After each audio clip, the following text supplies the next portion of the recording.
Assalamualaikum warahmatullahi wabarakatuh. Waalaikumsalam. Syukur alhamdulillah. Salawat dan salam kepada Nabiullah Muhammad sallallahu alaihi wasallam. Pada kesempatan ini kami atas nama pengurus sekaligus pembina Pesantren Kiai Haji Abdul Qadir Qasim ingin bertemu dengan Ibu Ummi. Beliau adalah anak dari Bapak almarhum, orang tua dan pejuang kita, Bapak Hamang DM ya, yang juga merupakan anak dari Haja Ibu Siti Nuriyah ya. Beliau adalah istri dan pendamping hidup Hamang DM. Hadirnya kami di tempat ini adalah ingin mengorek ya, sekaligus mencari tahu tentang perjuangan sejarah kiprah Ibu Haja Siti Nuriyah, baik di dalam lingkup keluarga, lingkup selayar, dan juga lingkup nasional ya, karena kita ketahui bahwa beliau adalah seorang pejuang. Suatu ketika saya tanya lewat WhatsApp Bapak Haji Saiful Arif, saya tanya beliau tentang siapakah pahlawan perempuan di Kabupaten Kepulauan Selayar yang Bapak kenal. Beliau mengatakan yang saya tahu diantaranya itu adalah Ibu Haja Siti Nuriyah, yang dalam persepsi beliau belum ada tandingannya ya dari beberapa pejuang dan tokoh yang ada di Kepulauan Selayar.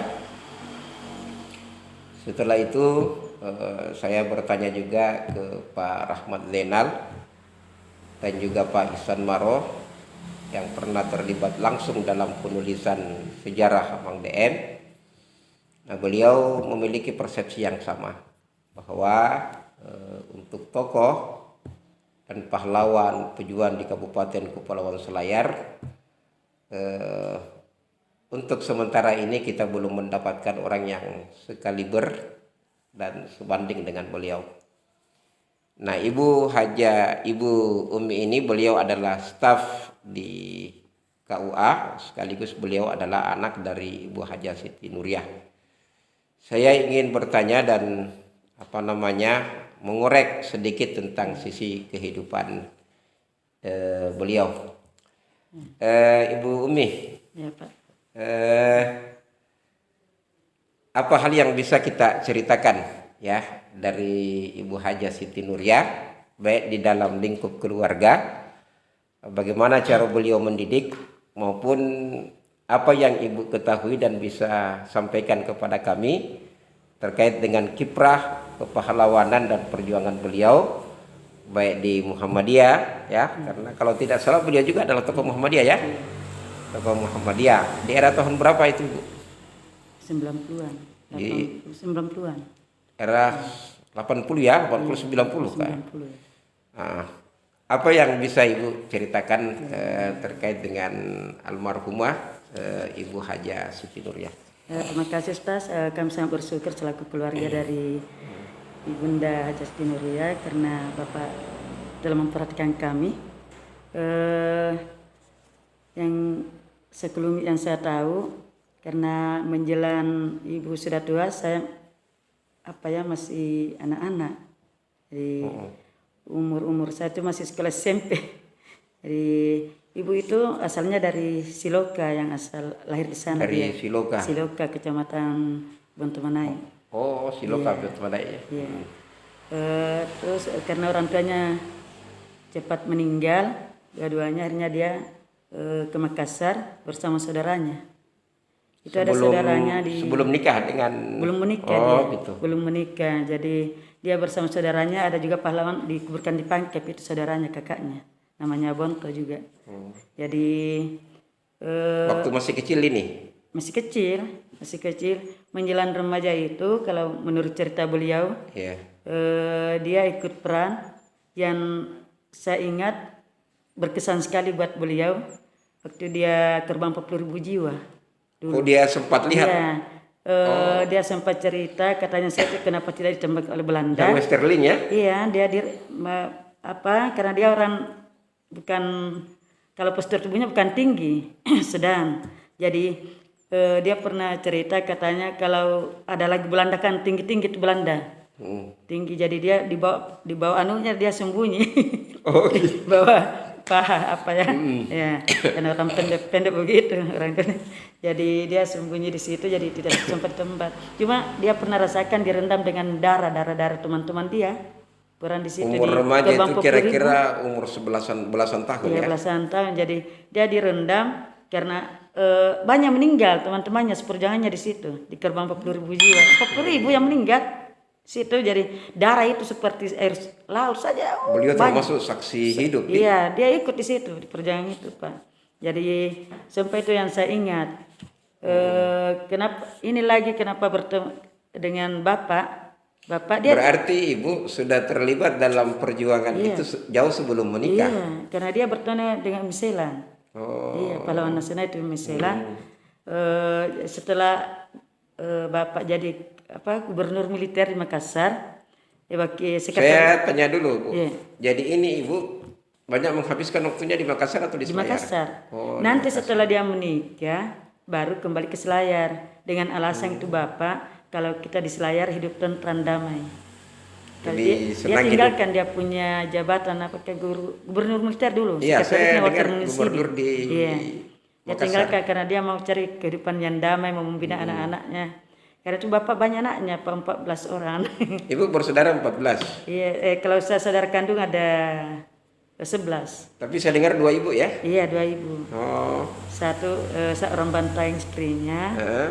Setelah Bapak ditahan oleh Belanda, istrinya bersuami lagi karena berpisah. Setelah keluar Bapak ketemulah ibu di perjalanan ke Plombangke. Ibu ini yang kedua? Iya, ibu ini yang kedua. Oh gitu. Karena yang di Bantaeng yang pertama? Iya, yang di Bantaeng. Tapi setelah meninggal baru nikah? Bapak begini Pak ceritanya, menurut beliau Bapak kan pernah ditahan dengan Belanda. Nah, pernah ditahan. Istrinya itu tidak setia. Ya, menikah lagi. Setelah Bapak keluar. Jadi cerai ceritanya ini. Iya. Setelah Bapak keluar itu dia lanjut lagi perjuangannya. Ketemulah ibu. Ibu ini orang Ketemunya di Makassar. Ketemu di Makassar. Tapi memang kalau kita lihat dari tadi, ibu ini sudah aktif di perjuangan sejak remaja. Iya, sudah remaja, Pak. PMI barangkali ya, Palang Merah. Apa ya? Karena dulu tuh pakai bahasa Inggris. Oh, gitu. Sekolahnya saja itu Belanda. bisa, Pak, begitu. Saya tuh karena itu Pak, ibu sebenarnya singkat cerita dia punya riwayat hidupnya mulai dari anak-anak sampai, tapi karena saya waktu itu masih kecil. Jadi nanti setelah nikah baru kembali ke Selayar. Jadi dibilang orang tua itu dulu, Bapak Ibu bilang kami ini bukan pahlawan Selayar, dia pahlawan Sulawesi Selatan. Kira-kira berapa ibunya ketika itu menikah dengan Bapak? Di atas 20-an? 20. Dia tahun 50 menikah, lahir 26, berarti sekitar 25 tahun ya? 20-an. Sekitar 25 tahun, lama betul 24. Di ini ya, berarti lama dia ini. Ya, dari Ibu Siti Nuria ini berapa bersaudara Ibu? Kalau saya 11. 11, rata-rata lahir di Selayar? Ada yang lahir di Makassar, kakak. Ada 2 orang lahir di Makassar. Jadi setelah nikah tidak langsung balik ke sini, Dik? Tidak, dia sudah menetap karena memang niatnya Bapak, karena kita sudah menghadapi hidup yang penuh liku-liku dengan perjuangan. Akhirnya dia mau menanamkan di Selayar dia punya pikiran sambil berdakwah. Jadi dia itu Bapak Ustaz malam berdakwah. Dia kepala sekolah juga di Center Kota Mata. Apa jabatannya di Muhammadiyah dulu Bapak? Ya? Apa jabatannya di Muhammadiyah? Kalau Muhammadiyah itu sebagai pimpinan. Kalau Ibu pengurus cabang, Ibu ketua cabang. Oh, ketua cabang Bontotekne. Bontotekne Ibu, ketua cabang Aisyah. Aisyah di? Iya. Oh iya iya iya. Aisyah bantu teknik. Ah, berarti itu sekitar tahun 50-an. Iya. Kira-kira tahun 60 ya, karena sudah 2 lahir anak. Iya, kalau saya kan lahir 67 jadi ya lalu-lalu itu. Ya tidak terlalu banyak tahu karena saya lahir 67 Ustaz. Jadi kiprahnya ibu di Selayar, berarti taruhlah dia balik sekitar tahun 60 ya. Iya. Berarti kita tarik 25-35 tahun. Iya. Apa kiprahnya di Selayar ibu yang ibu bisa ceritakan? Setelah dia tinggal di Selayar itu suka berorganisasi dia. Oh, berorganisasi. Sambil mendidik anak-anaknya bagaimana menjadi Tapi anak tidak salsa. pernah lagi terlibat di perjuangan-perjuangan di? Tidak ada lagi karena Jadi dia terlibatnya dalam perjuangan itu Makassar. adalah semasa beliau masih remaja. Menjelang ini. Semasa beliau masih remaja, Iya. ya. Selanjutnya ibu, ini kan 2 lahir di Seloka. mana di Seloka. Makassar ya. Ya kakak. Nah, Iya. berarti lahir di Selayar itu kurang lebih 12 orang ya. Oh iya. Nah, apa namanya? Apa yang bisa Ibu Umi ceritakan terkait dengan aktivitasnya Ibu, perjuangannya, dan bagaimana cara beliau mendidik anak-anaknya di rumah? Iya, Ustaz. Oh, kalau itu ibu orang telaten, dia orang apa ya? Semangatnya tinggi, semangat juangnya tinggi. Jadi setelah dia berkeluarga, melahirkan anaknya itu yang sangat didambakan itu buat anak-anaknya bagaimana menjadi generasi penerus. Itu dia punya harapan. Dan saya sendiri sebagai anaknya itu sangat kagum dengan ibu cara mendidiknya karena berapa anaknya, anak kandung itu 11 orang dan dia selalu berharap supaya anak-anaknya tidak ada yang buta huruf. Gitu. Jadi itu anak saudara saya itu Pak minimal dia pendidikan SMA, tidak ada yang SD. Karena dia prinsipnya sekolah dan sekolah, cari Sekolah ilmu. itu yang penting ya. Iya, dia punya harapan begitu Pak. Jadi tidak ada yang nganggur, yang bilang tidak sekolah sampai SMA. Iya, ya. Waktu itu kan belum banyak sarjana. Ya setelah hubungan antar Selayar dulu kan kita mau naik kapal kayu, motor kayu itu. Jadi ibu itu tetap bersemangat bilang lanjut saja sekolah. Terus, sampai saya anak terakhirnya itu disuruh ke Makassar sekolah lanjut. Di antara pengalaman perjuangannya ibu yang pernah diceritakan oleh ibu ke kita, karena salah satu dari kesenangannya ibu kan bercerita ya. Apa-apa saja pengalaman yang pernah diceritakan oleh Ibu Hajah Siti Nuria kepada anak-anaknya di dalam keluarga. Iya. Jadi yang sering dicerita itu kalau lagi ada kesempatannya itu dia cerita masalah perjalanan di gerbang 40.000 jiwa itu di Puntiku dengan perjalanannya ke Pulau Bangken. Pulau Itu Bangken. ya, ada jarum, siapa lagi keren jarum di sana, Takalar. Ya, dia pernah cerita itu dia berjalan katanya kalau ketemu Belanda begitu pada punya sempat saya simak waktu itu. Dia lari lagi sembunyi, biasa juga melawan begitu. Banyak sebenarnya suka dukanya itu. Apa saja yang masih terekam di Ibu Umi ini tentang ceritanya ibu terkait dengan pengalaman perjuangannya? Sebenarnya kalau didengar anunya itu Pak dulu sangat menyedihkan lah karena dia berusaha menghindari dari serangan-serangan lawan. Itu yang sempat saya simak. Baru yang sangat berkesan itu di gerbang 40.000 karena direndam oleh darah manusia. Direndam darah Iya. Direndam dengan darah manusia. Karena banyak korban di dekat-dekatnya itu, banyak orang-orang yang terbunuh. Jadi dia selalu merasa bersyukur karena dia bisa lolos dari serangan itu. Akhirnya setelah menjelang usia lansia itu pekerjaannya ke masjid, salat karena rasa syukurnya kepada Allah. Mana lebih tua ibu dengan bapak? Bapak. Oh, jauh lebih tua bapak ya? Iya. Bapak meninggalnya kan tahun 7. Bapak lahir 1916. 19. tahun. Jauh di. Iya. Ibu, masalah kedisiplinannya ibu di dalam keluarga itu bagaimana caranya mendidik tadi? Apakah beliau termasuk orang yang apa namanya sangat disiplin, keras, atau bagaimana cara mendidik anak-anak menjadi Kami dalam memang itu keluarga? anak-anaknya kalau masalah mendidik kepada cara mendidik orang tua itu dia pakai didikan militer, Pak. Siapa ibu? Sama bapak. Oh begitu. Karena dia memang Pejuang tentara. dua-duanya nih. Iya tentara, jadi kalau anak-anaknya itu bandel disuruh salat dan tas malas dia bawa apa ya, ikat pinggang baru dia diancam kita. Oh begitu, bapak Iya. atau ibu Ada sama? kakak saya itu yang sedikit-sedikit dimarahi ke laki-laki karena suka naik motor. Naik motor sedikit-sedikit dimarahi, pulang malam dimarahi lagi. Aneh sekali kalau masalah mendidik, Pak. Belum pernah berangkat dapat orang tua begitu. Disiplin. Disiplin baru serba diatur, tidak ada waktu main-main. Sama ibu itu. Iya. Disuruh kita diri untuk bekerja, menanam kelapa, berkebun. Jadi itu bapak orang talenta juga, karena pagi pergi sekolah, sore pergi nelayan, menjala itu ikan-ikan di laut, di pinggir jalan, di pinggir pantai ini. Bapak? Iya. Baru sore-sore dia siap-siap untuk berangkat lagi ceramah malam habis maghrib.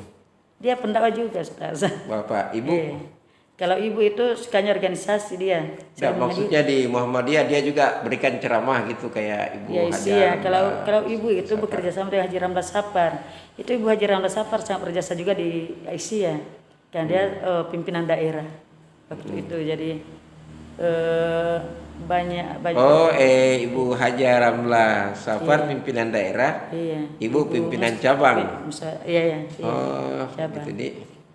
Jadi kalau antara Ibu Haji Ramlah Sapar dengan ibu itu akrab sekali dia. Ibu Haji Ramlah Sapar nih dengan ibu. Jadi yang sering menyampaikan itu Ibu Haji ya, karena kita orang di kampung itu dengan orang Benteng bangga kalau ada orang Benteng yang menyampaikan begitu. Kalau ibu itu membina majelis. Membina majelis. Iya. Ada binanya. Ada binanya isi ya, di teman-teman dia bina sampai masuk di Bontona Salu. Gitu Aktif ibu dia. ya. Setiap ada undangan dia ke Benteng, dua malam acaranya Sama dia. ibu, terus bermalam sama di sana. bapak terus, sama bapak dia. Jadi setelah itu ada generasi ke Haji Setira Uda, baru meninggal, saya lagi yang sekarang. Iya. Tadi dikatakan ibu senang bercerita. Iya. Nah, biasanya bercerita ke anak-anak, dikumpulkan semua baru cerita gitu, dan kapan waktu malam gitu atau siang gitu ya. Ibu hobi cerita, dia punya perjalanan hidup. Sedikit-sedikit cerita sampai saya sendiri pernah merasakan masih remaja sih. Ibu, kenapa lama sekali cerita? Tapi yang ibu menceritakan baru tentang tadi yang darah, apa tidak ada lagi yang diingat yang lain? Perjuangannya ibu yang kita ini yang pernah diceritakan oleh ibu ke ibu. Itu gitu. lebih jelasnya Pak, karena ada dokumen yang disimpan, bisa kita dasari situ sumbernya. Karena jangan sampai ada yang berlebih atau kurang. Infonya barangkali kita ada riwayat hidupnya di buku. Saya dengar juga ibu beliau sehat sampai tua ya. Iya. Bagaimana pola hidupnya itu? Nah, dia bisa katanya sampai umur 90 Kalau tahunan ibu itu beliau juga tidak pikun ya. Tidak ada sakit luka-luka apa tidak, kan ya? dia disiplin dalam pola makan. Gimana Kalau adanya? pagi itu kita dilarang berangkat sebelum makan pagi, makan nasi. Iya, harus makan karena katanya itu adalah untuk kuat, memberi tenaga. Nah, jadi kalau masalah makan dia disiplin. Makan pagi, siang, malam. Jadi kita dikumpul dalam meja-meja osin Jepang yang pendek-pendek. Oh gitu, makan bersama di dalam Bapak itu keluarga. bikin meja makan yang osin karena kita banyak bersaudara. Jadi caranya dia tidak pernah makan satu-satu, kita makan bersama. Lalu makan bersama ya? Makan bersama, semua duduk bersama. Disitulah barangkali dia bercerita. Iya, tidak. Kalau makan itu dilarang cerita Bapak. Oh gitu. Itu Bapak itu sangat sensitif, masalah harga belum berapa dibelikan ikan, marah itu Pak. Itu Bapak lain daripada yang lain dia punya. Iya, tatanan hidup karena cerita saja masalah makanan berapa ini dibelikan, kita dimarahi itu. Bilang jangan bertanya di saat makan. Jangan cerita yang menyedihkan di saat makan. Bapak itu orang disiplin. orang disiplin. Dilarang kita cerita. Karena kan Kalau kita makan nikmati itu pemberian Allah itu saja. Oh, karena biasanya begini Bu, Iya. itu di sistem salah satu metode pendidikan orang tua kepada anak-anaknya, itu biasanya memberi nasihat di saat makan gitu ya, memberi nasihat dan bercerita dengan anak, kemudian biasanya orang-orang Barat, terutama orang-orang Amerika yang saya sempat dengarkan itu, kalau beliau ingin memberikan nasihat kepada anak-anaknya, biasanya itu di saat makan itu. Kalau Ibu Bapak dengan tidak. Bapak enggak ya? Ya, Kalau makan. Kalau Bapak tidak, kalau makan nikmati itu rezeki. Setelah makan Baru sudah ini semua selesai semua aktivitas, sudah makan, sudah kenyang, baru sumpah kita duduk baru dia cerita. Dia itu kalau belajar begitu orangnya, tidak mengganggu. Saya sempat dengarkan bahwa ibu itu yang saya dengarkan, beliau juga adalah orang yang sangat sederhana ya. Iya. Sangat sederhana, banyak aktivitas. Ya, dan beliau juga adalah seorang pejuang. Yang paling berkesan bagi Ibu Umi ini, yang selalu diingat dan bisa menjadi pelajaran berharga dari ibu ke ibu, kira-kira apa? Yang saya ingat itu Ustaz, kemarin itu ibu selalu mengingatkan kepada anaknya,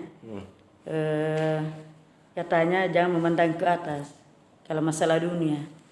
Gitu ya, sama dengan kata Nabi. Atas, karena itu rezeki biar kita kejar, kalau bukan rezeki kita tidak kita dapat.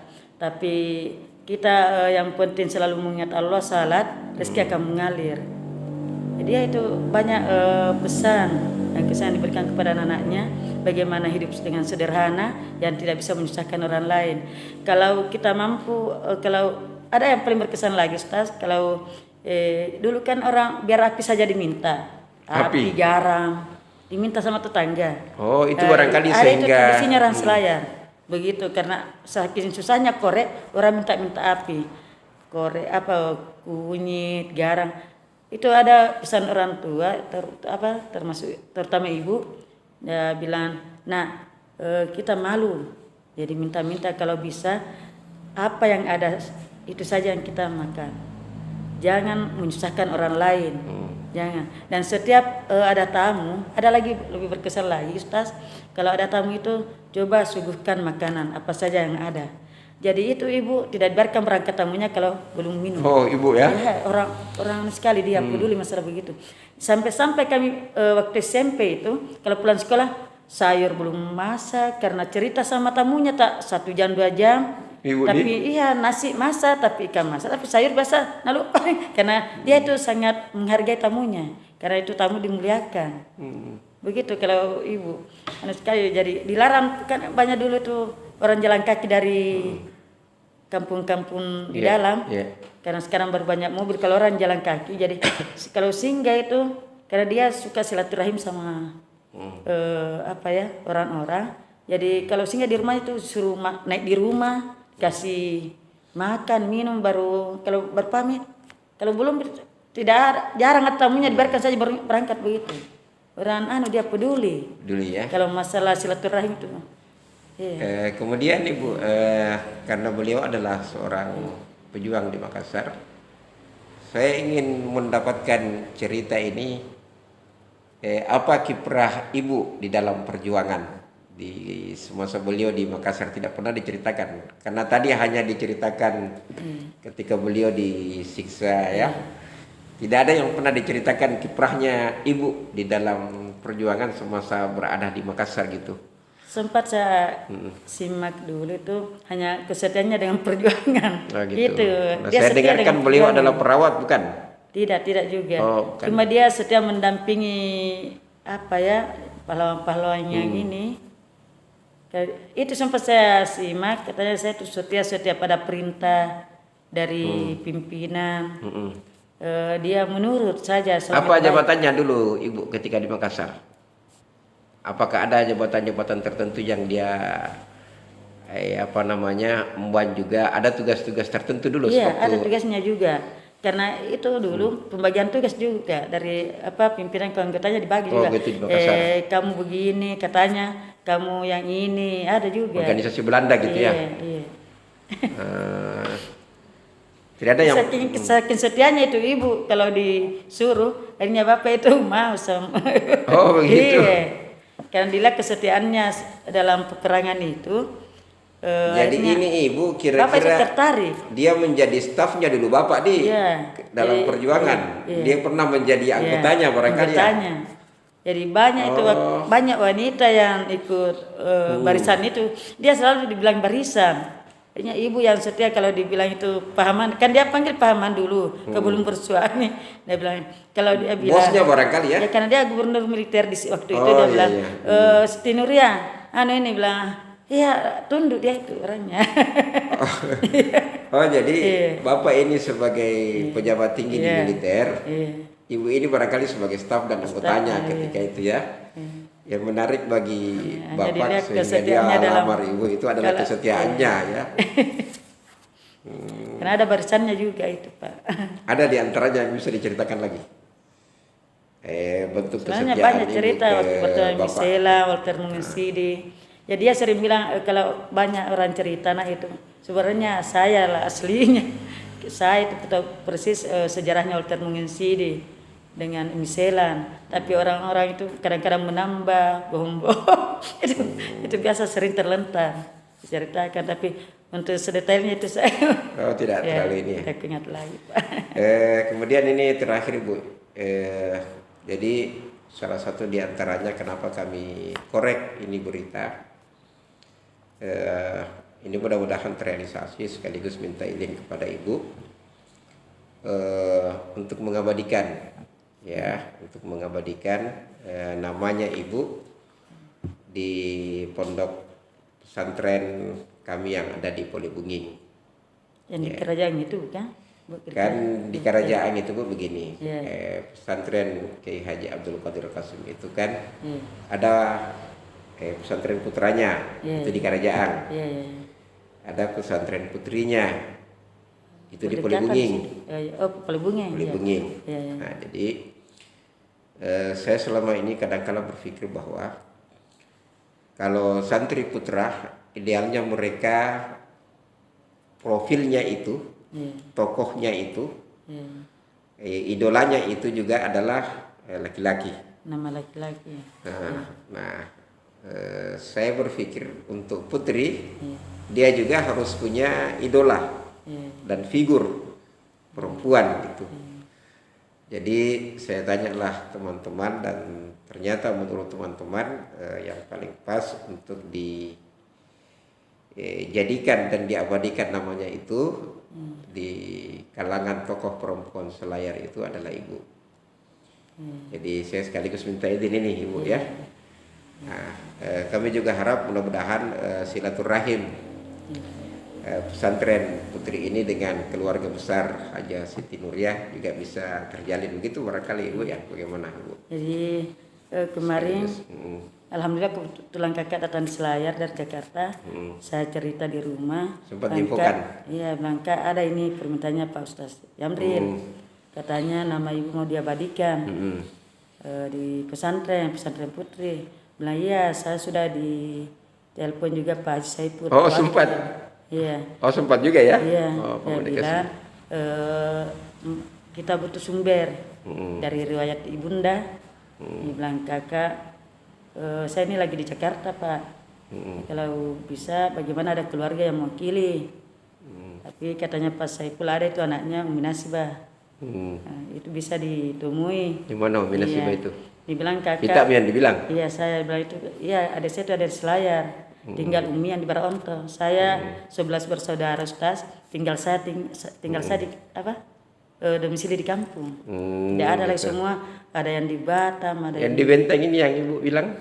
Yang di Benteng itu 2 orang. Tinggal di di Benteng. Tapi yang di kampung kan saya orang di kampung ceritanya. Di Baronto itu tinggal saya sendiri. Iya. Jadi dia bilang kakak, iya tidak apa-apa kalau mau diabadikan. Siapa yang tidak mau? Dia bilang begitu. Saya sudah cerita sama Pak Wakil. Jadi bagaimana? Kak bilang, iya setuju saja. Ya, Bilang begitu. jadi Tadi dia berangkat. rencana ini Ibu, saya tanya Pak Wakil kapan ada waktunya ya. Jadi kemungkinan besar tanggal 5 itu bulan 5. Saya insya Allah ya, mudah-mudahan jadi kita panggil keluarga untuk bisa makan siang bersama di. Tapi tanggal 5 itu Pak ada acara keluarga di Palopo. Nggak Oh, bisa gitu, kehadir. Semua keluarga ke sana. Jadi minta maaf Saya cari waktu lagi begitu atau bagaimana?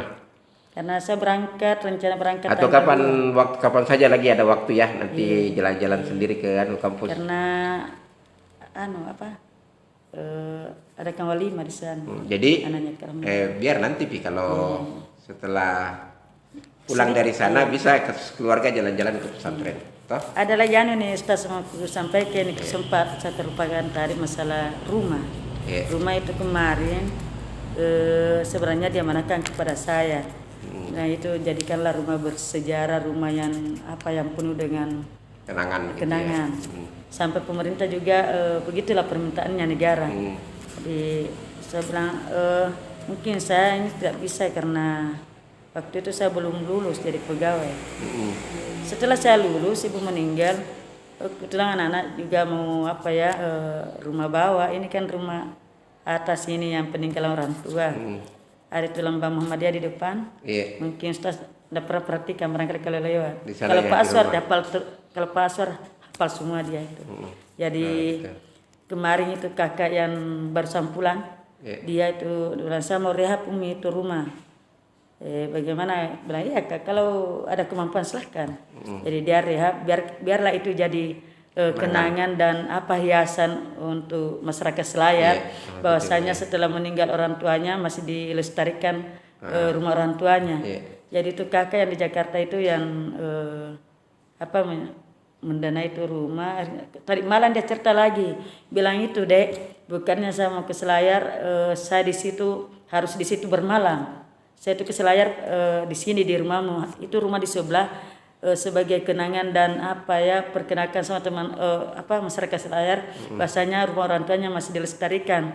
Kemarin pernah diminta oleh negara, katanya dijadikan museum gitu ya. Tapi karena tidak lanjut karena sesuatu hal, karena itu harus ada kesepakatan bersaudara. Jadi kemarin bapaknya anak juga dia bilang sama kakak tadi malam, dia bilang bagaimana kalau saya jadikan sekretariat cabang Muhammadiyah. Karena daripada kosong Kak, nah itu biayanya kurang lebih 100 juta. Kemarin kan rumah atas semua dibongkar. Jadi bilang bagaimana kalau kita manfaatkan saja sekretariat, pinjam, katanya dipinjam bukan diberikan karena ada anak cucunya nanti. Jadi bilang kami pinjam untuk sekretariat Muhammadiyah. Pakai sementara. Ya sementara bilang boleh juga kalau begitu terpelihara juga. Ada orang injak ada orang yang jadi kakak itu tadi malam setuju bilang ya pakai saja daripada dilihat begitu saja ya pemandangan yang jadi bisa jadi kantor cabangnya Muhammadiyah di. Iya itu bapaknya anak permintaannya karena kebetulan dia juga pengurus di sana Muhammadiyah. Jadi begitu bincang-bincang kami dengan Ibu Nasibah, Ibu Umi Nasibah. Mudah-mudahan bincang-bincang dalam kesempatan ini ada beberapa hal yang kita bisa tarik dari Ibu dan bisa menjadi inspirasi bagi kita dan anak-anak kita ke depannya. Saya kira demikian dan terima kasih Ibu ya. Sama-sama, dari kami. Mudah-mudahan dapat terrealisasi dengan baik, mudah-mudahan berberkah. Mudah-mudahan silaturahim dengan kami dari pesantren dan Ibu bisa semakin erat. Nanti kapan waktu ada kesempatan bisa makan bersama di kampus bisa diinfokan. Kasih Ibu ya. Assalamualaikum warahmatullahi wabarakatuh.